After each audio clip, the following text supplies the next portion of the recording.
As Anzac Day approaches, Wairarapa is preparing for ceremonies in Featherston, Greytown and Tinui. Local Focus spoke to Greytown's 100-year-old World War II veteran Richard Harding, who lives with his canine companion, Toby.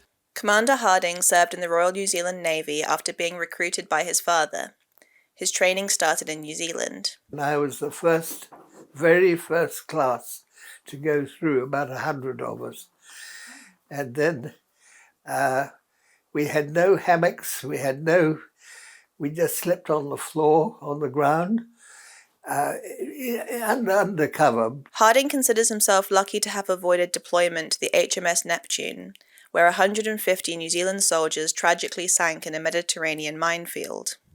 I could have gone to the Neptune, and very luckily I didn't. I went direct to England and then went to sea in a destroyer from Harwich, going up and down the English Channel to the north, to the south. And it was very exciting. By that time I was 19 years old, and that was very exciting. Our second in command was a great-grandson of Charles Dickens, and he wore a red beard, rather like Charles Dickens. He was a nice guy. Anyway, he thought I was pretty smart, which I thought I was in those days, and I'm not so sure now. And he recommended me for a commission in the Navy. So I went down to Brighton and did 4 months of training and ended up as a sub-lieutenant. We had the landings at Azu, French North Africa, and the French put up a big defence, and we were all lucky to survive it. It was very nasty.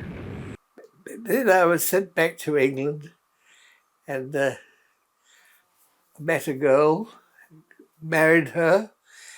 We had 2 children, and she died here in Greytown.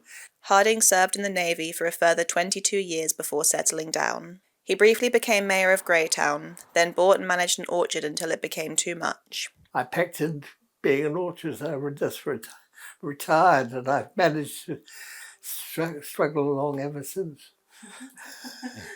Harding says his experience of war was one of great adventure, but he acknowledges it's not like that for all soldiers. Veterans from Cambodia and Vietnam, I think they're entitled to. They really did have a real war, and more so than I did. I had a relatively peaceful war. I mean, it's always exciting, but it wasn't a hands-on war like we've got in Ukraine. How do you feel about history repeating itself in these wars over and over again? I think it'll happen all the time. I'm afraid so.